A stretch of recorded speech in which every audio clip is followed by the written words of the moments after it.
మూడో ప్రపంచ యుద్ధం వచ్చే దిశగా పోతా ఉంది, అడుగులు వేస్తూ ఉంది ప్రపంచం. సో ప్రపంచంలో మూడో ప్రపంచ యుద్ధం రాబోతుందా అంటే అది ఆ సంకేతాలు చాలా ఎర్లీగానే కనబడుతున్నాయి. కొన్ని దేశాల మధ్య వార్ చూస్తూ ఉంటే. కానీ బలంగా ఉంది మాత్రం భారత్, అమెరికా, చైనా దేశాలు మాత్రమే. ఈ 3 దేశాలకి సంబంధించి మనం మనం సంసిద్ధంగా ఉన్నాం. ఏ దేశానికైనా సరే మనం సపోర్ట్ చేయడానికి రెడీగా ఉంది భారత్. సో కొన్ని దేశాలతో సఖ్యతగా ఉన్నాం మనం. సో బంగ్లాదేశ్ ఇష్యూ కూడా త్వరలోనే చల్లారుతుంది. ఎందుకంటే మోడీ గారు ఇనిషియేట్ తీసుకొని వెళ్ళిపోతారు. మొత్తం ఇనిషియేట్ తీసుకొని బంగ్లాదేశ్ వెళ్ళి కూర్చొని వ్యవహారం చక్కబెట్టుకుని వచ్చే పరిస్థితి కనబడుతూ ఉంది. ఎందుకంటే ఆయన బంగ్లాదేశ్ ఇప్పటివరకు అక్కడి నుంచి పీఎం ఇక్కడికి వచ్చారు, కానీ ఇక్కడ పీఎం కనుక అక్కడికి వెళ్తే మొత్తం సర్దుబాటు అయ్యే పరిస్థితి కనబడుతుంది.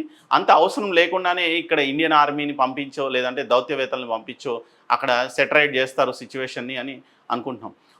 మరో పక్క అక్కడ బంగ్లాదేశ్లో హిందువులు మైనారిటీలు అయితే ఇక్కడ ఇండియాలో ముస్లిమ్స్ మైనారిటీలు.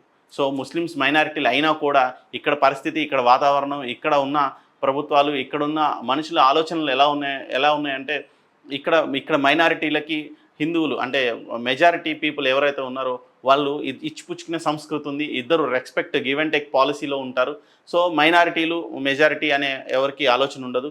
సో ఎందుకంటే ఇండియా సంస్కృతి అలాంటిది. ఏ ముస్లిం పైన, ఏ వేరే మతం వ్యక్తి పైన, ముస్లిం కావచ్చు, క్రిస్టియన్ కావచ్చు, లేదు ఇంకేదైనా మతాలకు సంబంధించిన వారైనా కూడా ఎలాంటి చిన్న చూపు లేకుండా అందరూ ఐకమత్యంతో ఉంటారు భారతదేశంలో అయితే.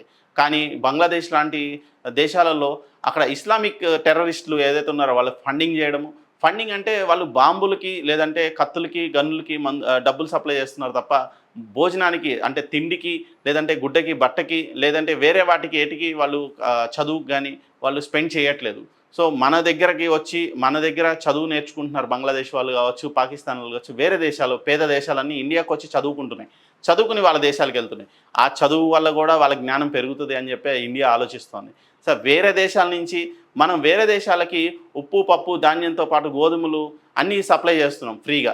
అక్కడున్న ఇస్కాన్ టెంపుల్స్ కూడా మొన్న కరోనా టైంలో 2 సంవత్సరాల పాటు అక్కడున్న పేద ఇస్లాం మతస్థులకి భోజనాలు భోజనాలు సరఫరా చేసింది. వాళ్ళకి కడుపు ఆకలి తీర్చిన క్రమంలో వాళ్ళు కూడా అది కృతజ్ఞత ఉంచుకోవాలి. కానీ అక్కడ బంగ్లాదేశ్లో ఉన్న ఇస్కాన్ టెంపుల్ పరిస్థితి ఏంటి అని కూడా ప్రశ్నార్థకంగా ఉంది. ఇక్కడ ఉన్న సోకాల్డ్ హిందువులు ఓన్లీ స్టేజ్ల మీద ప్రసంగాలు చేయడమే తప్ప వేరే ఏది చేయట్లేదు. సో అక్కడ బంగ్లాదేశ్లో ఉన్న హిందువులకి ప్రొటెస్ట్గా ఇక్కడ ర్యాలీలు, ధర్నాలు అయితే జరుగుతున్నాయి ఇండియాలో. రెండో పక్క బంగ్లాదేశ్ ఆనుకుని ఉన్న బెంగాల్లో జరిగిన మహిళా డాక్టర్ ఏదైతే ఉందో ఆ అత్యాచారం పైన దాడిని ఖండిస్తూ డాక్టర్లందరూ రోడ్డు పైనకి వచ్చిన పరిస్థితి. ఇదే క్రమంలో మమతా బెనర్జీ కూడా రోడ్డు మీదకి రావడం కొంచెం గమనార్హం, హాస్యాస్పదం. ఆవిడే హోమ్ మినిస్టరు, ఆవిడే హెల్త్ మినిస్టరు, ఆవిడే సీఎం, చీఫ్ మినిస్టరు. సో ఇలా పెద్ద పదవులన్నీ పెట్టుకున్న రెండో సీఎం కూడా మన తెలంగాణ ముఖ్యమంత్రి, education minister, home minister, CM.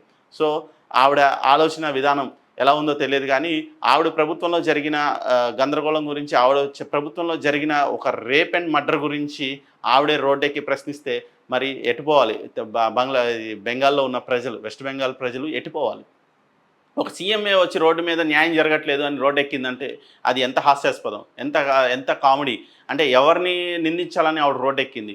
ఆవిడ చేతుల్లో ఉన్న వ్యవస్థలు సరిగ్గా పనిచేయకనే కదా ఇదంతా జరిగింది. మరి ఇక్కడ పరిస్థితి, తెలంగాణ పరిస్థితి కూడా ఎందుకు పోలుస్తున్నాను అంటే పెద్ద పోస్టులన్నీ ఒకళ్ళ దగ్గర పెట్టేసుకొని అంటే దాని నుంచి వచ్చే పవర్ని ఎంజాయ్ చేయడానికో లేకుంటే దాని నుంచి వచ్చే వేరే ఏదైనా ఇతరత్ర ఎక్స్ట్రా కరిక్యులర్ యాక్టివిటీస్ను లేదంటే ఎక్స్ట్రా ఇన్కమ్స్ను క్యాల్కులేట్ చేస్తున్నారు తప్ప అక్కడ చేయాల్సిన మెయిన్ ఇదిని పట్టించుకోవట్లేదు.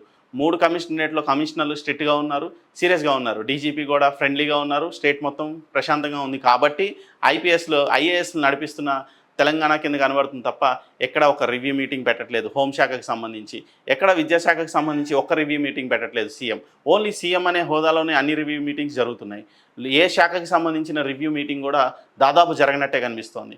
ఓన్లీ బట్టి విక్రమార్కకి సంబంధించిన శాఖలో లేదంటే ఓన్లీ పొంగులేటికి సంబంధించిన శాఖలో మాత్రమే ఈ రివ్యూ మీటింగ్స్ జరుగుతున్నాయి. మిగతా ఎక్కడ ఏ రివ్యూ మీటింగ్స్ లేవు. రేవంత్ రెడ్డి ఇంత పరిపాలనా రాహిత్యం ఎందుకు వస్తుందో అర్థం కావట్లేదు. ఇక్కడ హోమ్ మినిస్టర్ ఆయనే, ఎడ్యుకేషన్ మినిస్టర్ ఆయనే, సీఎం ఆయనే. కానీ హోమ్కి సంబంధించిన ఏ రివ్యూ మీటింగ్ పెట్టట్లేదు, ఎడ్యుకేషన్కి సంబంధించిన ఏ రివ్యూ మీటింగ్ పెట్టట్లేదు, ఫీజుల గురించి మాట్లాడే పరిస్థితి లేదు. గతంలో అయితే ఫీజులు భారీగా పెరిగినాయి అని చెప్పేసి అడ్డగోలుగా రేట్లు పెంచారు, ఫీజులు పెంచారని చెప్పేసి విద్యార్థుల తల్లిదండ్రులు రోడ్లెక్కిన పరిస్థితి. కానీ ఈసారి అలాంటి పరిస్థితి కూడా లేదు. ఫీజులు ఎక్కడా తగ్గలేదు. అది అది పోగా ఇంకా ఫీజులు పెంచిన పరిస్థితి. తర్వాత ఇంజినీరింగ్ కావచ్చు, మెడికల్ కావచ్చు, ఇంటర్ కావచ్చు, డిగ్రీ కావచ్చు, రకరకాలు కావచ్చు. ఒక పక్కన గురుకుల విద్యార్థులు కూడా గురుకుల పాఠశాలల్లో ఫుడ్ బాలేదని చెప్పి పాము కాట్లకి, ఫుడ్ పాయిజన్‌కి గురయ్యి వాళ్ళు కూడా హాస్పిటల్ పాలవుతున్నారు. రెండో పక్క ఈ ఈ హోమ్ మినిస్టర్‌కి సంబంధించి ఇక్కడ శాంతి భద్రతలకు సంబంధించి మొన్నటి వరకు 10కే షాపులు మూయడం, రోడ్లపైన పోలీసుల హడావుడి ఎక్కువ అవ్వడం, ఇదంతా చూస్తే ఓల్డ్ సిటీలో కొన్ని మర్డర్స్ జరిగినాయి. వాటి దృష్ట్యా వాళ్ళు కొంచెం క్లమ్జీనెస్ ఏర్పడింది. మరి ఈ హోమ్ శాఖని వేరే ఎవరికైనా భర్తీ చేస్తారా? విద్యాశాఖని ఎవరికైనా భర్తీ చేస్తారా అనేది చూద్దాం.